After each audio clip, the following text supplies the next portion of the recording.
I'm pretty cynical by nature, but the last 2 months of seeing how, I don't know if it's 30% or 40% of the country has been dealing with coronavirus, it's really made me lose like even more faith in humanity than I had already lost, at least American humanity.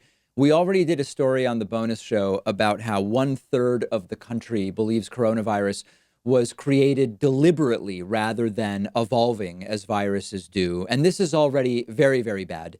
And we increasingly now have the sort of liberty crowd, the people that fetishize a myopic version of what freedom is, starting to protest that we must open the country. Many of them have even been gathering in large groups in order to demand that the country be opened. And one such rally happened in Michigan yesterday, another one happening, I believe, today in Kentucky, possibly. But all of today's videos are from yesterday in Michigan. And Michigan's having a real problem with coronavirus. Michigan is in the top 8 states in cases per capita. Michigan is in the top 4 states in deaths per capita. And they're not doing that much testing. They're only testing 32nd per capita in the United States.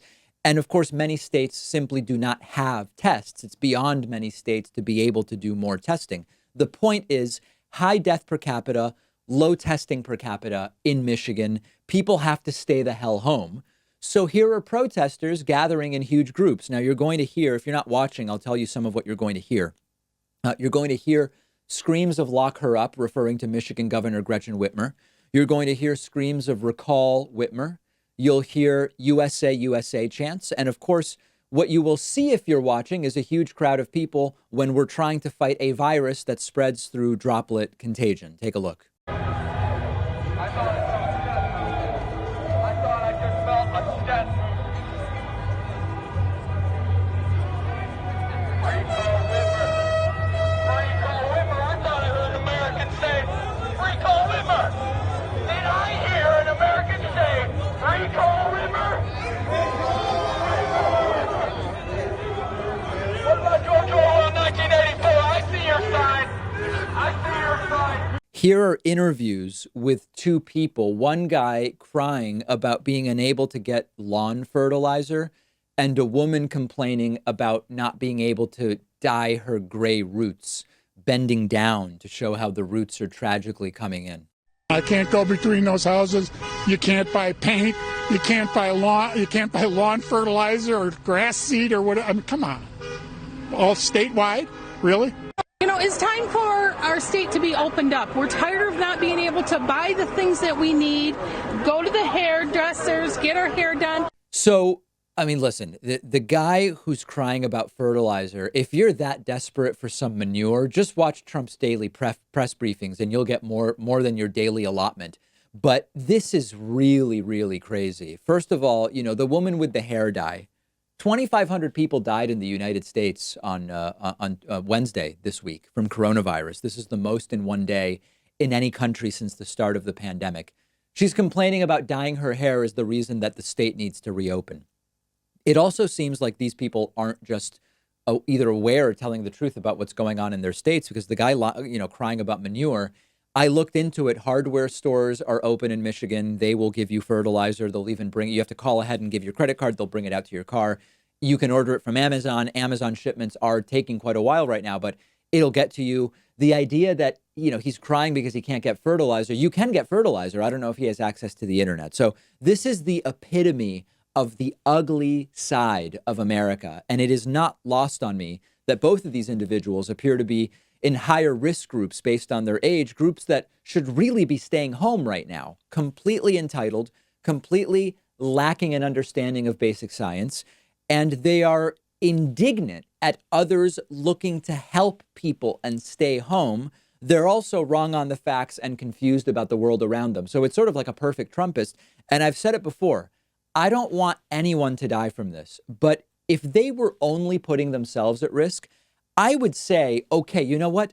If people want to risk death and they're not endangering anyone else, let them do it. Like, how much are we going to fight them if they're only putting themselves at risk? Let it rip, so to speak.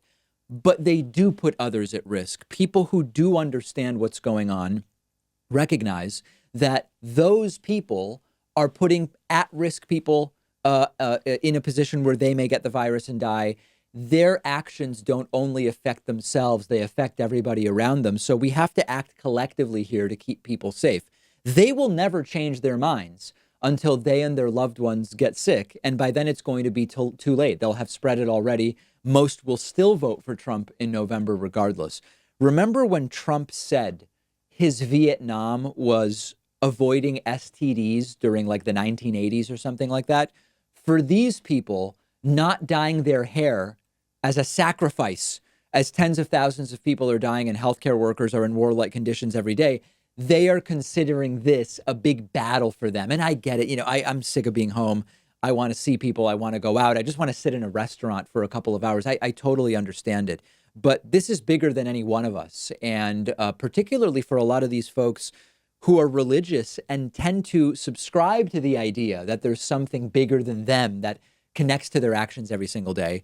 How is it that they don't get that same idea applies in a real way to what we're doing here in trying to stop the spread? It's disheartening, it's concerning, it's disappointing. And unfortunately, they're not only putting themselves at risk. If it were only risking their own lives, at a certain point, I would say, go ahead and do it. But that's not the situation.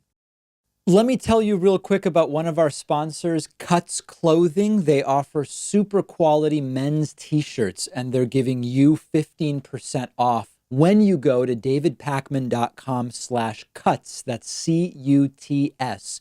Because solid color t-shirts are a really important staple in pretty much every guy's wardrobe. I think it's really important not to overlook the value of having t-shirts you love wearing. T-shirts from Cuts Clothing have been a game changer for me. And as a company, all they deal with are men's solid color t-shirts. So they actually put a ton of thought into the comfort, the style, the durability of the t-shirts they make. They fit perfectly. They're not scratchy. They don't shrink. They don't fade. They don't stretch out over time like so many other t-shirts. They're really the most comfortable t-shirts I've owned, and they look great. This right here that I'm wearing on YouTube is the split hem crew neck t-shirt. Very soft, fits me perfectly. It's the ideal length. Go take a look at what they offer, and once you have it, you are really going to see and feel the difference. Their slogan is, "It's the only shirt worth wearing."